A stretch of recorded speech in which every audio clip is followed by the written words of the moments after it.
Wow, Greg's returned from a massive adventure, and I'm off. I've been off doing incredible stuff myself. We realized that you guys have been waiting patiently for this week's podcast, and we didn't put it out there. And it's a good Unfortunately. one. It's a It good is a one. good. So we're glad you're listening. And don't Yeah. forget to drink adrenochrome cola and subscribe and give us a rating. And love your mom. Sis, hallo? Leven. Bestuur zich er wegen dem. Joi, iets niet, joh. Two outlaws on the lam, taking the back roads through America. You can't drink enough coffee for this show. And now it's time for Monday Madness with the Moped Outlaws, Greg and Mark.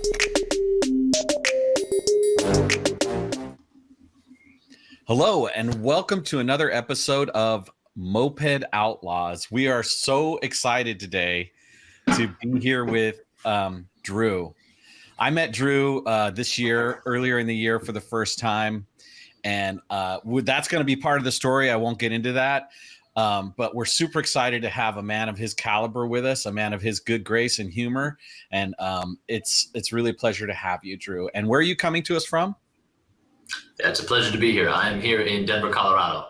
Denver. The place where I was born. Hey, me too. Yeah.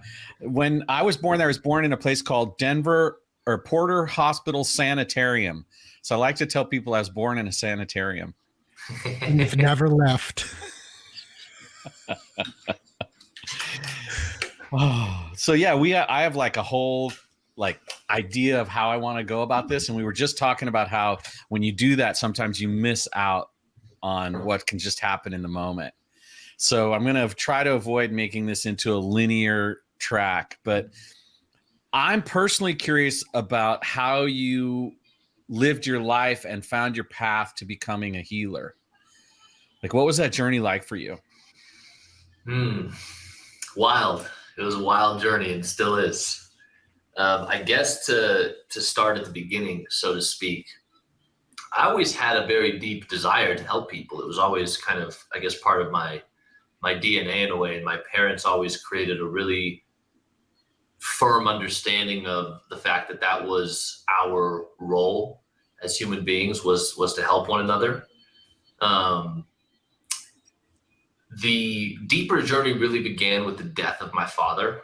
My father died when I was 14. He had cancer, and it was a very long and drawn out process until the end, and it was very fast at the end, and it caught me rather off guard. I was not really aware of the fact that was the trajectory things were taking. In my blissful naivete, I had always kind of told myself, oh, this will be fine, it'll all work itself out. And then when it didn't, it left me obviously in quite a crisis. And so the ages of 14 to 18 for me were very, very dark. And I didn't have any real role models, especially men around. Both of my sisters, who were older than I am, had left the house. So it was just me and my mom really kind of left dealing with the chaos of this crisis. And I kind of just went off the deep end, man. I got into drugs and just everything I could do to numb myself out, I just grabbed onto and latched onto. So by 15, I was severely addicted to opiates and an alcoholic, and somehow managing to be somewhat functional. Like, I was sometimes going to school and mostly able to show up at home. A lot of the external world, I think, wouldn't have known just how deeply I had fallen into addiction and how screwed up my whole inner world was, which on one hand was really good because nobody was bothering me about it. And on another hand was really bad because it allowed it to get worse and worse and worse without any intervention. And when I was 16 years old, I had a really profound experience with psilocybin mushrooms. And without getting too deep into the story, I basically took way too much and ended up in a very perilous situation. I was, butt naked running through a car dealership from the police at 2:00 in the morning, and miraculously made it out of that situation unscathed, but it left a very deep impression in terms of giving me the realization that the path that I was on was one that was going to kill me. And over the next 6 months, I kind of tried to pull things into some semblance of order and just couldn't. And I overdosed on opiates about 6 months later. And that was really kind of the wake-up call. I certainly should have died. That was really, there's not really a logical explanation for why I didn't.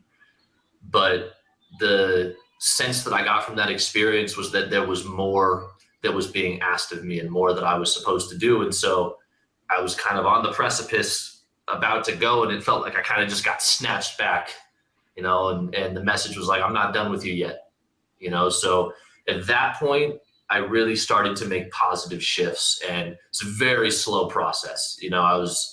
I was still very naive and ignorant in terms of my approach to life, and just kind of got lucky. I had some good mentors cross my path who were able to give me some really practical wisdom to lean on. And one of the things that kind of came through to me at that point was, the military culture had always somewhat appealed to me. I had always felt a great sense of pride and patriotism in terms of the ideals of what America was. And I had a cousin at that point who had joined the Marine Corps and a lot of family members who had served. And so I decided, what I need is to kind of get whipped into shape a little bit. And so when I was 17 years old, I asked my mom if she would sign the contract to let me join the delayed entry program to get into the Marines, and she did. And so my entire senior year of high school, I was in the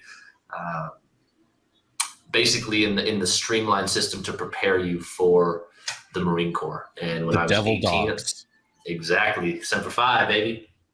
And yeah, I joined the Marines when I was 18, and as God would have it, there was another plan for me. So after about 3 months in the Corps, as I was preparing to be deployed and go study my MOS and get into school, I went on leave, and I came back with some cannabis, and I got kicked out of the Marines for smoking weed. And so, wow. so 3 months journey in the services.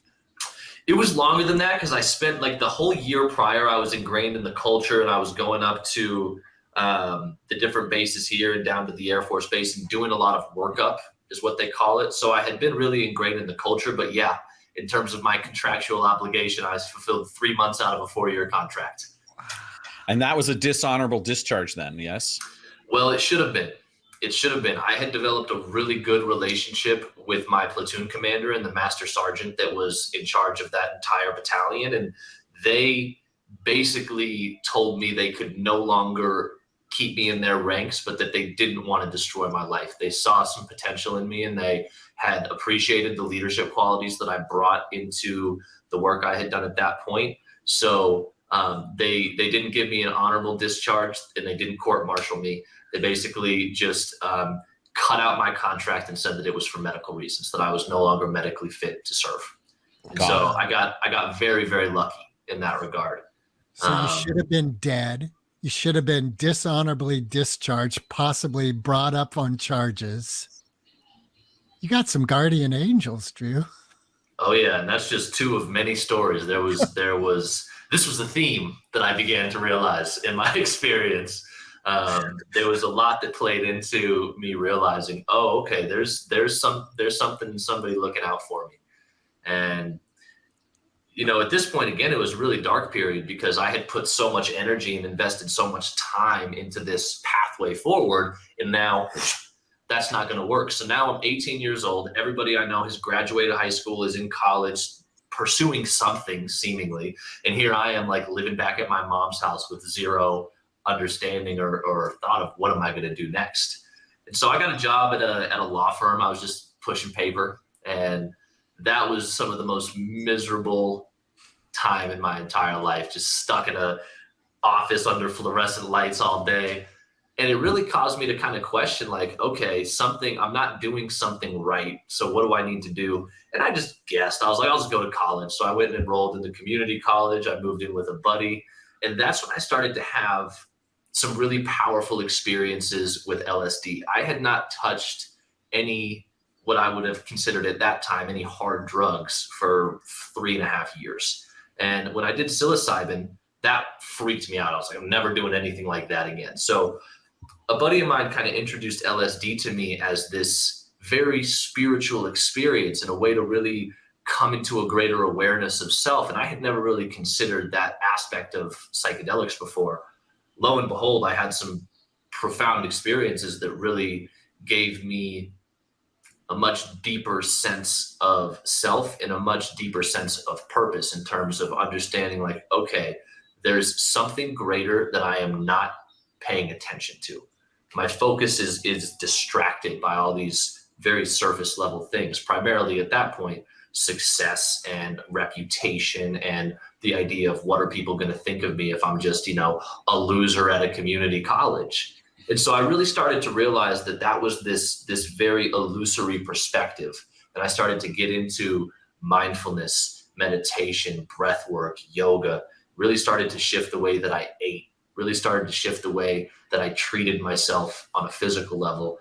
And, from there, I like to say that everything kind of just started to happen. My passion since I was 12 years old was music. I always loved making music. And between the ages of about 15 and 19, I had made a lot of music and I had gained a lot of traction with my music. I had, I think, probably 5,000 to 10,000 people that were following my music and downloading all the songs that I would put out. And I started to get offers to play shows down in Denver and to really kind of put myself out there more.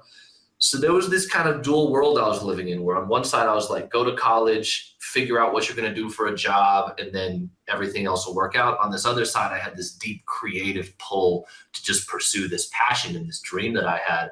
And one night I was on my way to a show down in Denver, and my buddy had taken me on the back of his motorcycle, and we got into a motorcycle accident. The back tire of his motorcycle blew out while we were on the highway. Guardian angels got me. He was able to kind of maneuver the bike to the side of the road through traffic, and it got down to about probably 30, 40 miles an hour. We both jumped off and did some duck and rolls, and neither of us had a scratch on us. And Nice. so Wow. that night, I realized that I was at kind of a crossroads, and I realized, like, this life that you have is valuable, and it's valuable in a way where you can't just put it off in terms of figuring out what you value and pursuing those things. You have to just go for it. And so I dropped out of school. I moved down to Denver. I moved into a little 3-bedroom house with my producer and another guy, and we just roughed it for a couple of months. We just made music and performed and just really engrossed ourselves in this pursuit. And it started to work out. I started to have a lot of big names in the industry reach out to me for collaborations. I opened up for some of my favorite artists that came into Denver, that their management team reached out and said, we want a local to open up for the headliner. And so I started to really gain this traction that felt like, at that point, success. I was like, oh man, this is what I dreamed about. This is what I've wanted. And I'll never forget, I opened up for this guy who I had been following his journey for 8 years at that point. He was a very, very well-known artist. And I opened up a show for him, and we had a crazy after party, and it was like the moment, like I made it. And I woke up in the morning and I just felt totally empty. Wow. And I had this come to Jesus moment where I realized, like, this isn't going to fill up my soul.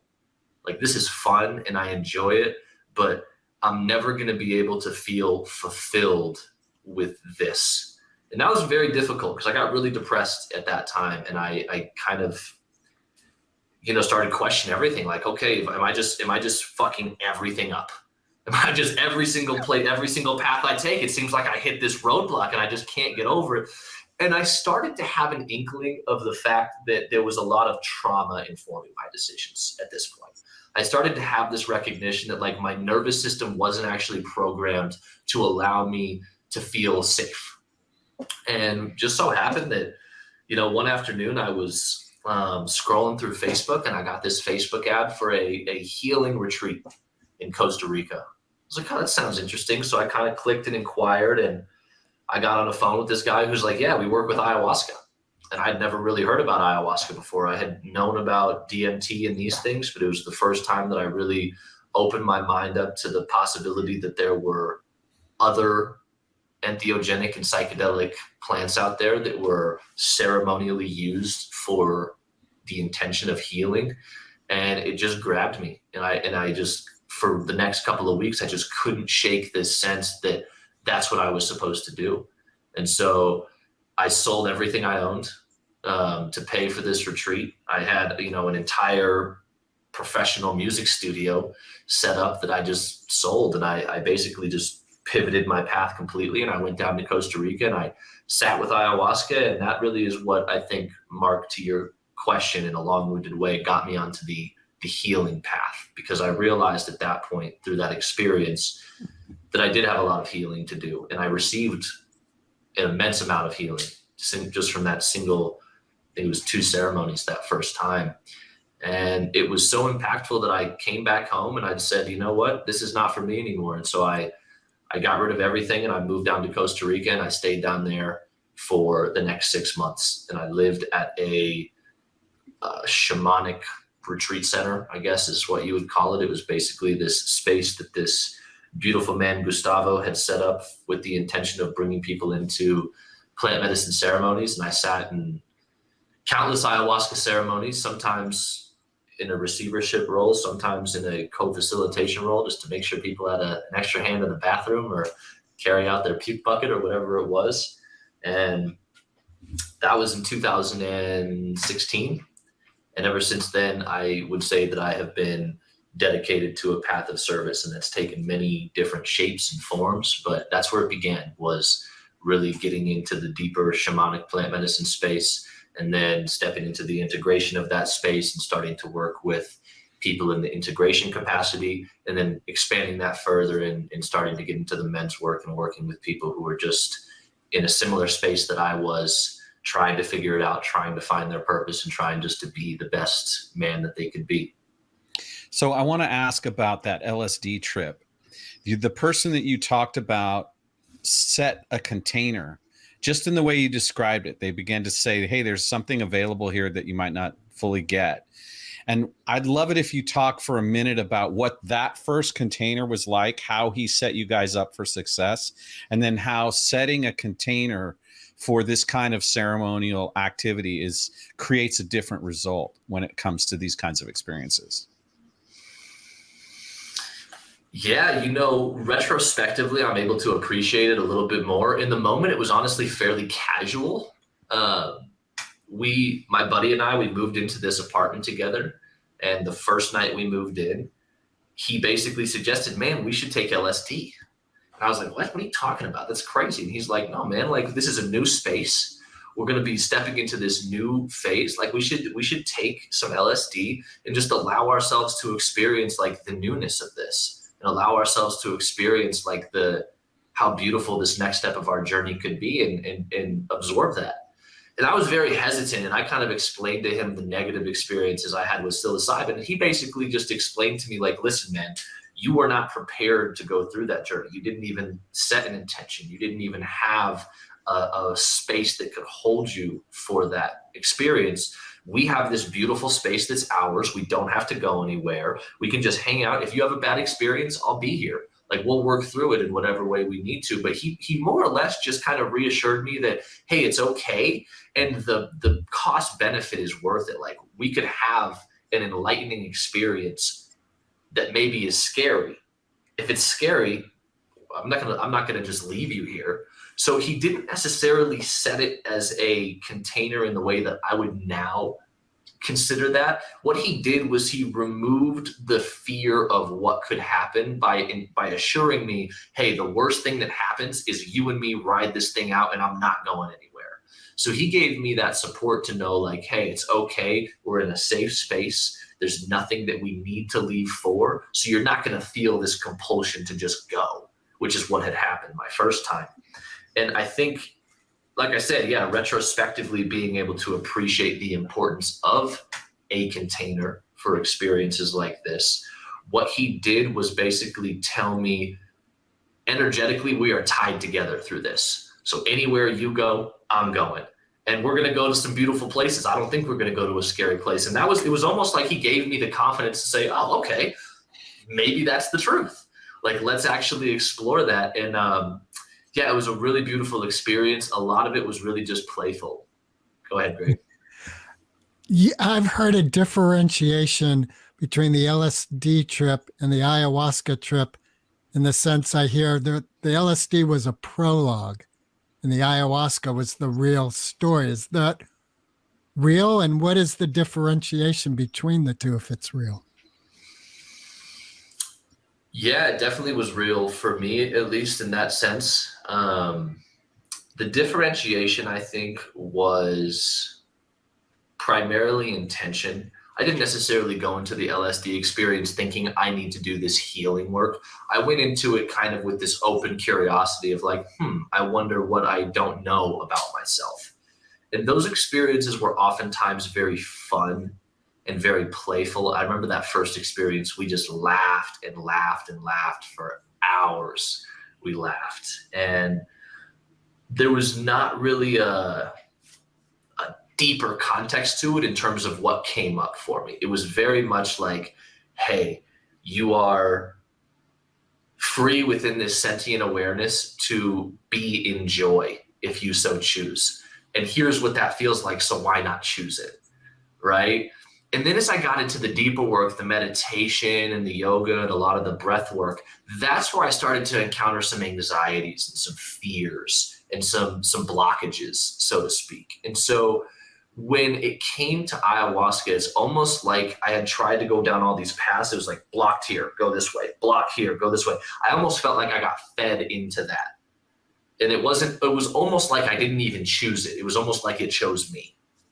And so the LSD had given me an awareness, because I had many profound experiences. There were times where I would just go into my room and turn the lights off and put on some headphones with some meditation music, some 432 hertz music, and I would go into these visionary experiences, almost DMT-like experiences where I was completely removed from any sense of my body. I didn't realize that that's what I was doing. That just was kind of the intuitive calling that allowed me to start expanding my conscious awareness. And then by the time I reached ayahuasca, it was like, okay, you have this conscious awareness, but there's a lot of stuff sitting under the surface that you're not actually processing. And it was almost like a plea for help in my world of like, I need more help than what I can offer myself. And I just started hearing all these stories of people saying like, that's what this will give you. This will give you the help to really address these deeper traumas in a more direct way. And so I just showed up to that, and I was just open to it helping. And I think that's contextually what the difference was I never looked at LSD as like, I need to go through a healing process. I looked at it as, what else is there? What else is there? What else is there? And I got to the point where it was like, well, what else there is ayahuasca. And then that is what led me into, a very different type of experience that was more like a death and a rebirth than an experience. And so does that answer your question? It does. And I'm wondering, you've stated like one of the traumas you experienced was the death of your father. Were there other traumas you became aware of that were not necessarily seated in this current life? Yes. But they all stemmed back to the same feeling. The main trauma was the fear of losing love and the fear of love going away. And in a lot of ways, like the fear of death was kind of the central thing of it. What happens when this all goes black?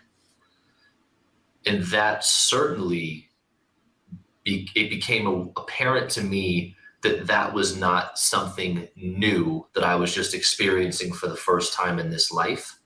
It was also obvious to me that there was a urgency to dealing with it in this life earlier than potentially I may have otherwise.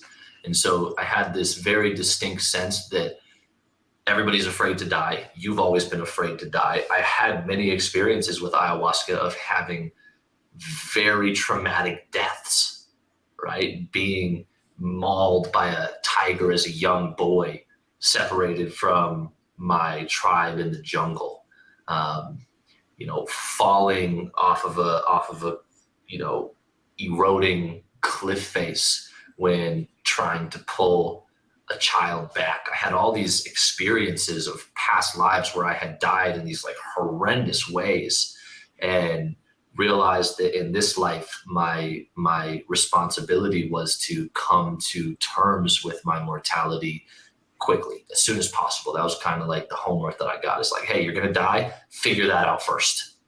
And then the message that I received was more or less, at that point, everything else will start to figure itself out. So I hear that you have a intellectual knowing that love is eternal. Yeah, and I would say it's even deeper than an intellectual knowing. It's an intuitive certainty at this point. So what I'm wondering is, even with that intuitive certainty, do you find the feeling of darkness still comes up, where you're feeling that edge of hopelessness, darkness, and of love? To a degree, certainly. It's different now. It's more usually I notice it as an indicator that something is not in alignment. So usually I feel that, and it informs me that my attention is wandering, or that I'm becoming distracted on my path.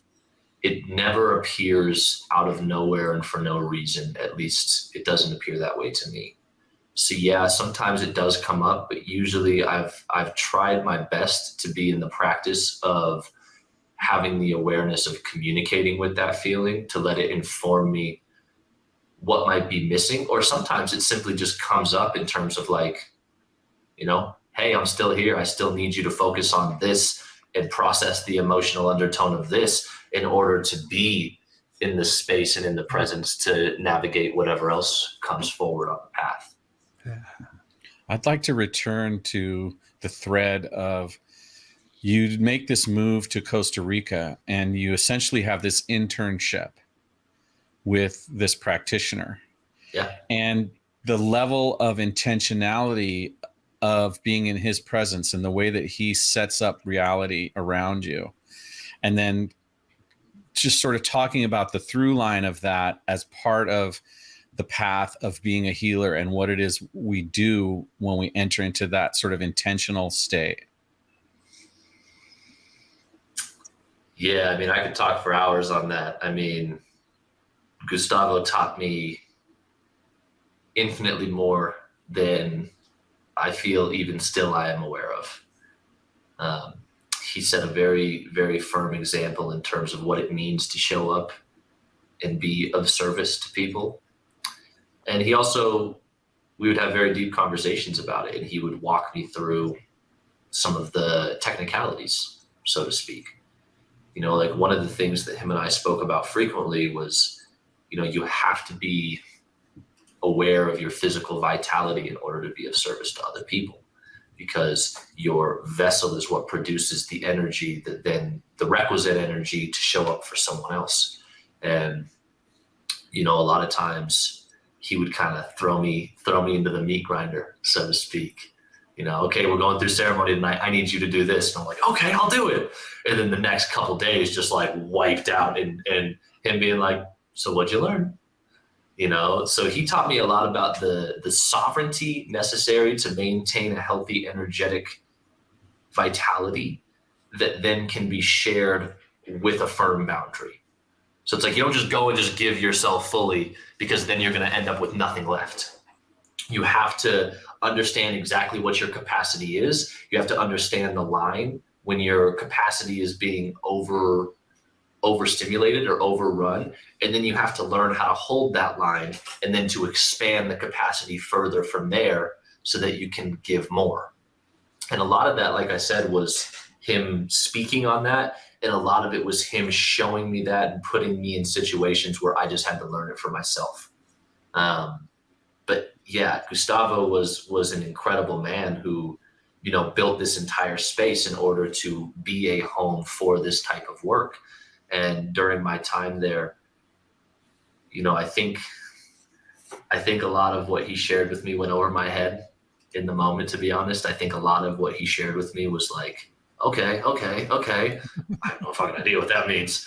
But I consistently find myself in the reprocessing of those things now.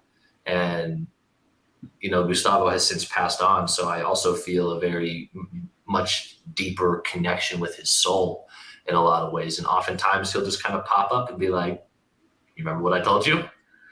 And yeah, I owe him a lot in terms of giving me some of the technical guidance in terms of how to be effective on the pathway of service in terms of healing and assisting others in their healing process.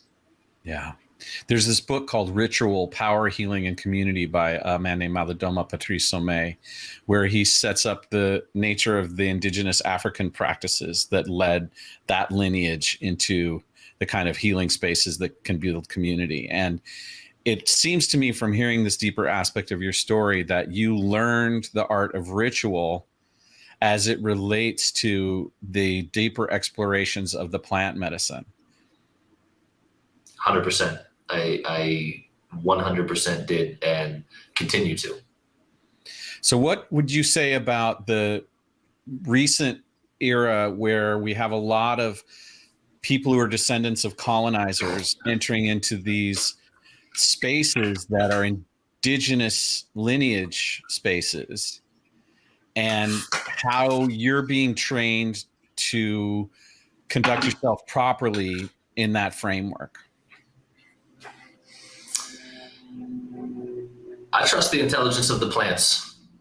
You know, from what I've been able to see, it's a pretty common thread cross-culturally throughout history that many indigenous civilizations have worked very closely with the plants, both of the entheogenic and non-psychedelic capacity, to expand their awareness of the world around them and how to properly interact with that world. And it seems there's a very simple line of thinking in most of those cultures, which is that the earth is here for us, and we have a responsibility not to take more than we are given and to be in a harmonious relationship of reciprocity with the earth.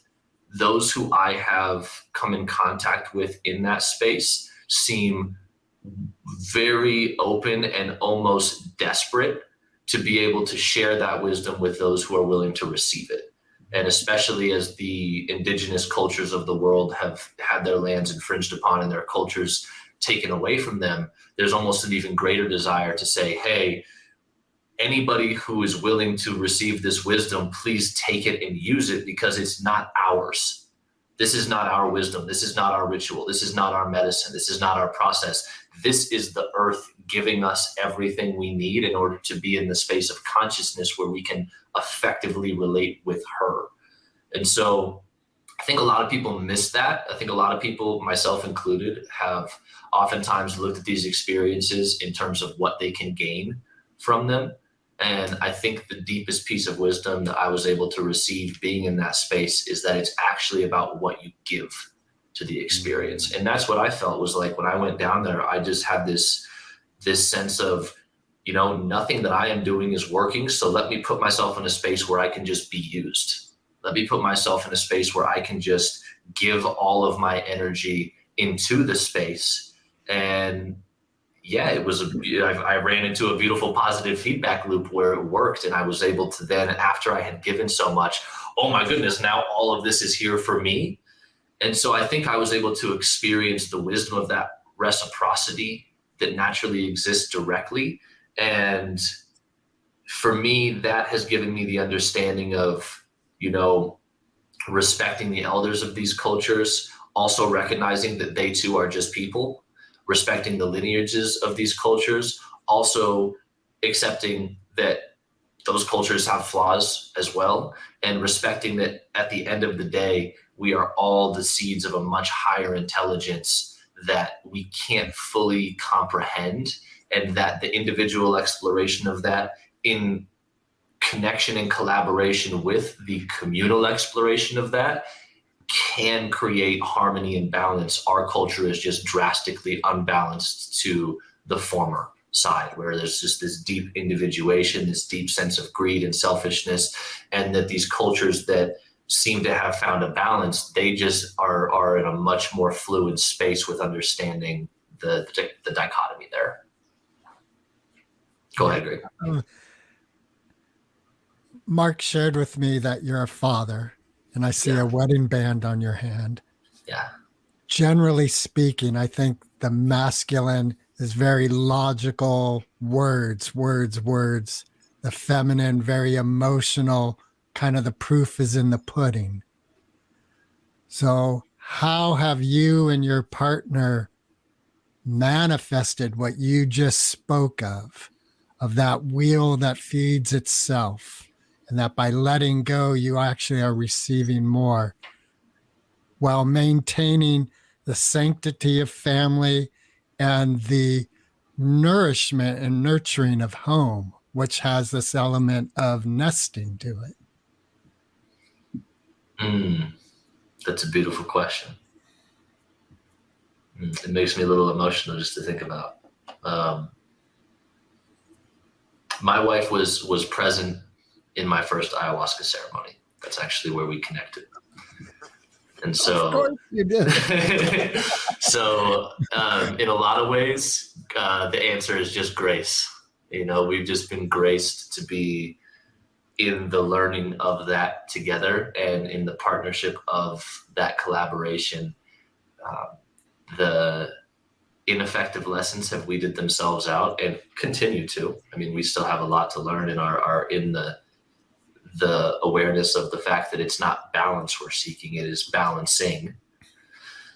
I have to give her a lot of credit. You know, she has held a lot of space for me to be in the exploration and expansion of my own masculine presence, while holding a very soft feminine container for me to, you know, surrender into when I feel that the pressure or immensity of that is too much. And, you know, she's also older than I am. She's 4 years my senior. And so she was a little bit more, I think, had a little bit more life experience going into that process that allowed her to kind of be like, okay, let me hold space for this guy to kind of figure some of these beginning stages out.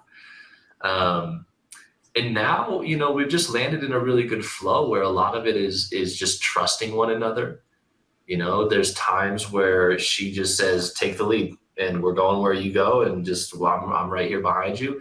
And there's times where I have to pause and go, I have no idea where to go, and I need help. I need help figuring it out. And she's just a really beautiful space holder in that regard. She has spent the last 5 years as a hospice nurse working with people who are dying.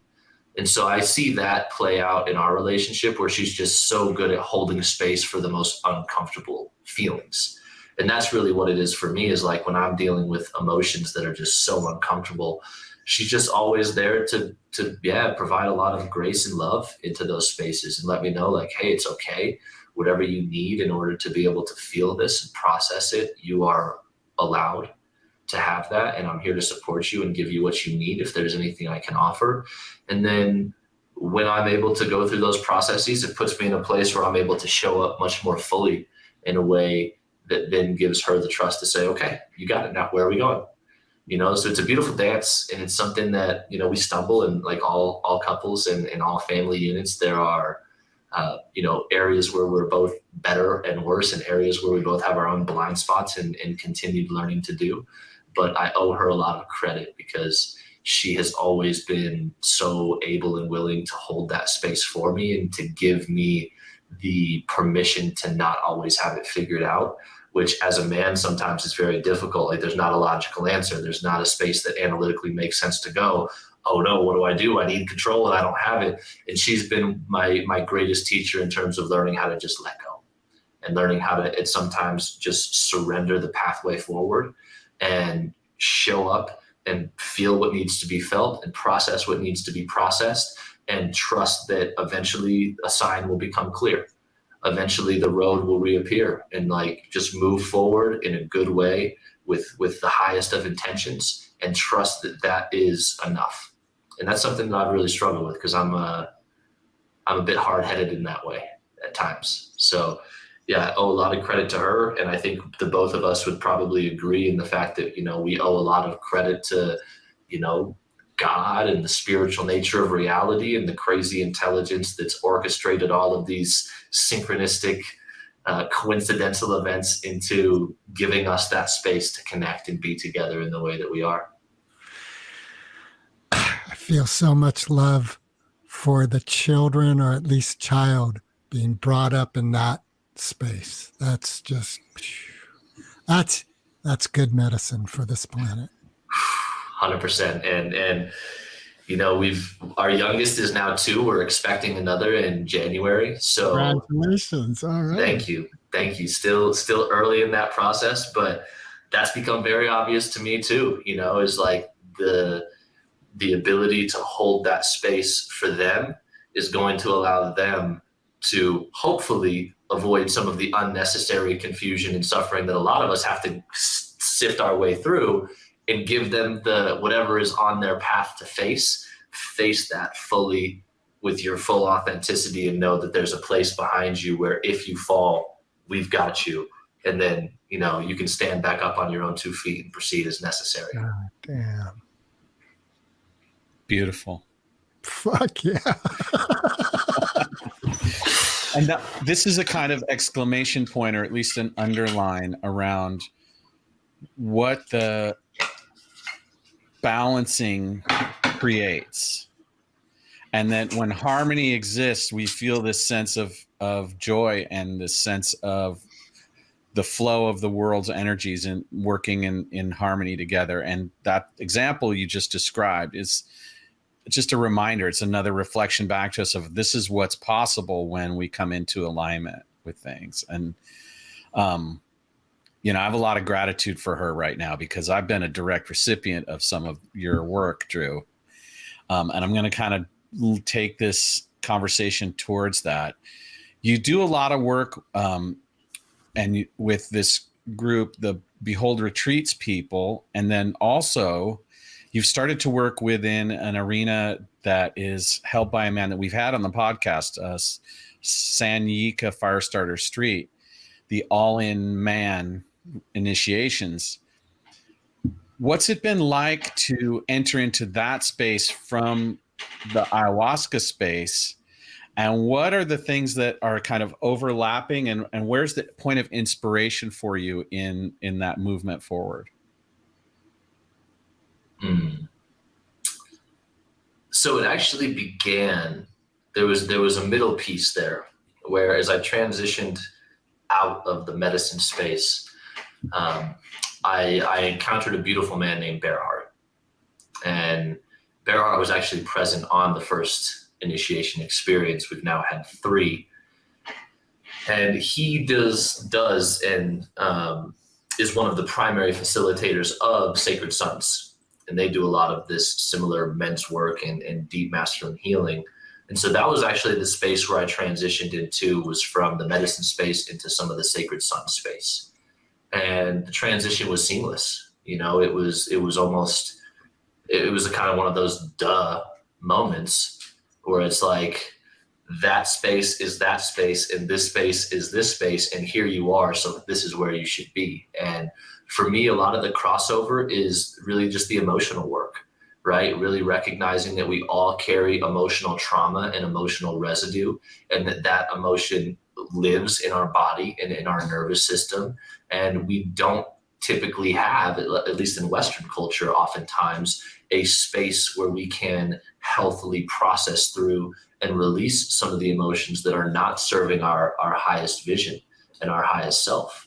And so there's almost so much crossover that it's hard to believe they're not the same space. Obviously, with the medicine work, you're dealing with what I would consider a more delicate container, because when someone's consciousness is open in that capacity, there has to be not only physical boundaries in place to maintain their safety, but there has to be communal boundaries in place. There has to be energetic boundaries in place. There's this much deeper space and almost a more firm space needed to really make sure that people can have a safe and an optimal experience.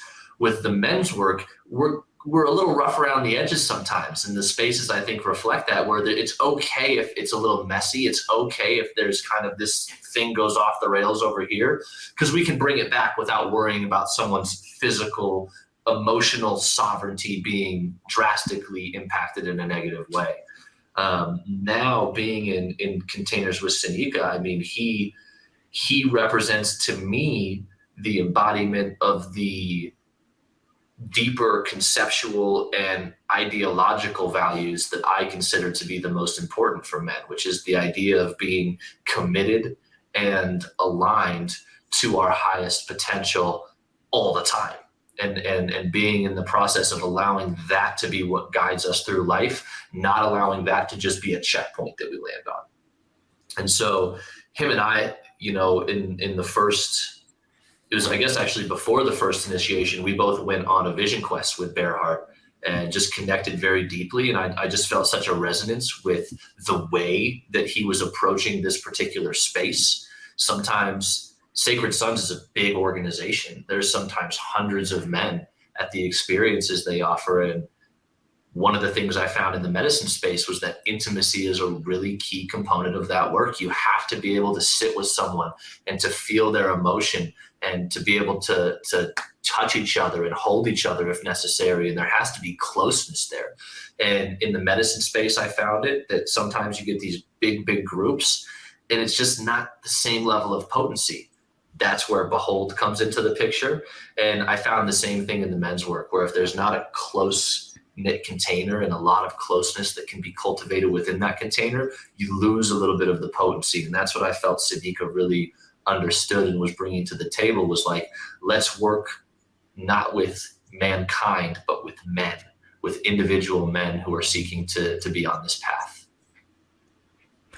Have you found an alchemy with masculine anger where it can be a medicine to one's healing? 100%. 100%. You know, I'm a really strong advocate that anger isn't real, that anger is just the result of unprocessed sadness and grief and fear. And so I think that for men who feel a lot of anger, what they really feel is a lot of sadness and a lot of grief and confusion, and they just feel a little lost. And the surface level expression of that is, I'm angry.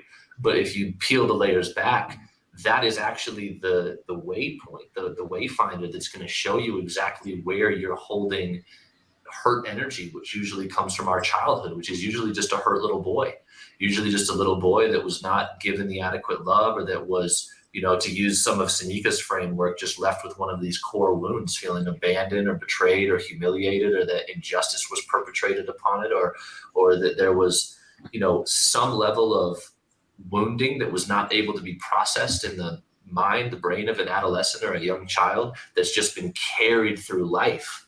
And it's the same way as if you just put a heavy backpack on your back and just walk, eventually you're gonna be like, fuck, this is heavy, right? And it takes that expression, that to be able to be like, well, let me pull this thing off and see what's inside of it and see if there's anything that I'm carrying with me that's unnecessary. And I think that's what anger serves as, is it's the final layer of conscious repression forcing itself to the surface. I'm not going to stay in here anymore, so that the individual can then use their awareness to pull that thread back and see, okay, where does this actually stem from? And that certainly has been my approach. I don't necessarily know if that's a one-off, like if everybody can develop that approach, but it has certainly worked for me in terms of creating a better understanding of A, what my anger is, B, what it means, and C, how I can interact with it in a more healthy way so that it doesn't feel the need to explode, to relieve some of the pressure, if that makes sense. Alchemy being the transmission of lead into gold.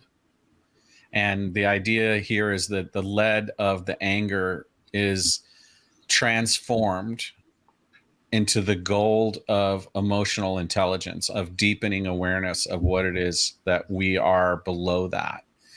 And then that becomes the basis for which the transmission between man, woman, brotherhood. We can free ourselves together from the weight of that misunderstanding, that compression, by accessing the truth of our mutual sensation, that I feel sadness, you feel sadness. I feel grief, you feel grief. I feel fear, you feel fear. And just like your first roommate, we'll be in this together. 100%. 100%. And a big thing that I look at is, when we're little children, we really are reliant on the world. We're reliant on those who are ahead of us in authority, typically our parents or whoever our caretakers are. And as adults, sometimes we realize that there was a lack of alignment and integrity within that relationship, that whether it was because they had their own wounding that they couldn't work through, or because they were not willing to face the responsibility of taking care of another life, that there are distortions that land in our system and in our field that then, once we become aware of, become our responsibility. And I think the alchemy happens when we realize, oh, I am responsible for tuning into this love myself and for loving myself so that I can be a more loving person for others. I think that a very prevalent train of thought in our culture is that age is authority, and it removes the autism of self for youngsters.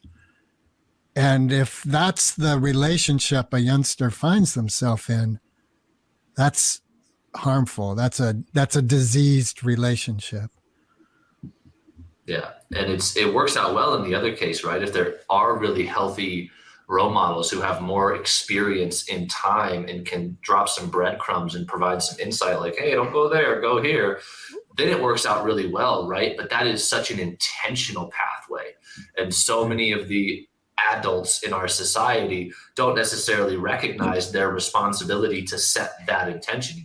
Having kids has made this very obvious. It's like, oh, if you're not intentionally creating a pathway for them to feel safe and loved and supportive in their own autonomy, they're probably not going to accidentally discover it. That would be a pretty miraculous thing, which, hey, it happens. But as an adult, as someone who has a more developed conscious awareness, it is the responsibility of that person who is aware to recognize, okay, the ones who are not necessarily at this level of awareness are probably not just going to stumble across it unless they're very lucky. So I have to create a space where they can find it in a way that respects their autonomy, where I create the space here that they can come to without trying to come here, get in this space, without forcing them to make that decision if it's not what they feel aligned with.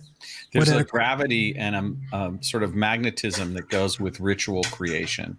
When you consciously create what we call rites of passage.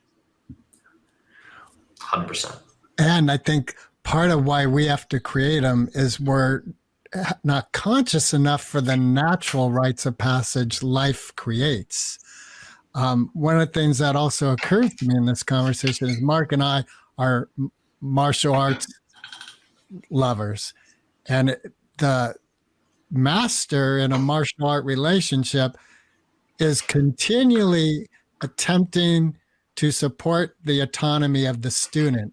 And a lot of the stories that come to mind is there's that moment, like grab the pebble from my hand, where the student masters the master. And the master's like, all right, go, you're on your way. And one of the things I love in Course in Miracles that I think is a great guidepost for anyone is a real teacher is attempting to teach themselves out of the situation to no longer be necessary. Yeah. Gustavo gave me a beautiful piece of insight one time, which was that, many of the lessons that you have to learn, they're learnable, but they're not necessarily teachable. I can't just tell you the answer. I can point you over there. Maybe you'll find the answer over there, but I can't just tell you what the answer is. You have to discover it for yourself. And he told me the most valuable wisdom you ever gained is going to be wisdom that you learn that you can't then teach someone else. Mark, that just points to that quote you love from our podcast last week. Yeah, we had a really cool guy who was also a Marine and is now a coach, a very young man, very enthusiastic, brimming with energy, loved to tell stories. And he was racing through one of his stories, and he said this quote that just was so profound. And he went right past it afterwards, but I wanted to share it with you. I became the source for what I was seeking.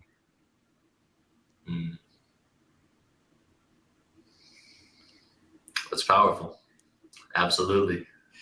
Yeah. And there's this recognition of the lack of separation, right? This idea that we aren't not the divinity, right? I became the source. You could just say that. Right. And we always were, but the recognition. My favorite quote in the philosophy of Zen Buddhism is, before enlightenment, chop wood, carry water. After enlightenment, chop wood, carry water. And I think that's a beautiful way to summarize it as well, which is, the necessary function of a human being in a collective society on a planet doesn't necessarily change based on the wisdom that they have attained, but their level of awareness in terms of the process they find themselves in, that matters, and that is very important. And they will continue to slice open their finger and spill water on their shoes until they realize that their focus and attention is very valuable and the most valuable thing, and can bring that into a space where they allow the harmony of nature to exist within and through and around them. And yeah, there's deep wisdom. One more, and then go ahead, Greg, and then we got to kind of land. Well, I was just thinking also, I think in that is like, you can cut your finger, you can spill water on your shoes and still be happy. That could be the change of consciousness is, oh, look, I've cut my finger. That's part of the joys of cutting wood. You Absolutely. Wrap it up, you bandage it, and you move on. Keep on going. Absolutely. And to recognize that, not only is the gift of humankind to be the medicine that we seek, but also to understand that there is always a relationship of learning that exists when we interact with the world in a conscious way, and that nothing is happening to us accidentally, that there is a lesson for us to take out of all things. And whether or not that lesson is beautiful and smooth and lovely, or difficult and painful and awful, there's a lesson nonetheless. And to be in the allowance and the receptivity of that, I think creates a much smoother pathway with a lot less suffering. All right. So there's two things that I want to ask you before we close up. The first is, if someone's feeling a strong resonance and magnetism with you as a result of listening to our conversation, what's a way that they could engage with you, connect with you, work with you? Call me. Send me a text. 720-985-6044. Say it again.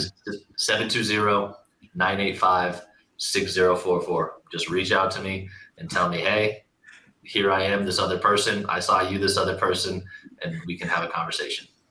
All right. Now I got your number. Okay. This is the more deeper philosophical question of the day. All right. Lay it on me. Foo Fighters or Eminem? Eminem, no question. Why? The immaculate nature at which he has mastered his control of the English language to tell a story with or without musical interface is shouldn't be possible. If you want good music, I'd say Foo Fighters. If you want legendary mastery of a craft, Eminem. Yeah. It's funny because we ask the question all the time, and most people have a space that they enter, right? That's their answer. And then there's always this acknowledgement of the breadth of that. And then typically Greg and I go, yeah, and we're hoping for a collab at some point. Oh man, that would be that'll break the simulation right there. And once that happens, then we found the pathway to utopia on planet Earth.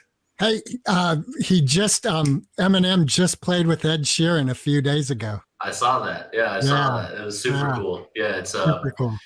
Yeah, Eminem's one of those people who craft-wise is so far ahead of his time that it literally there's some glitch in how the fabric of reality was constructed that he just slipped through.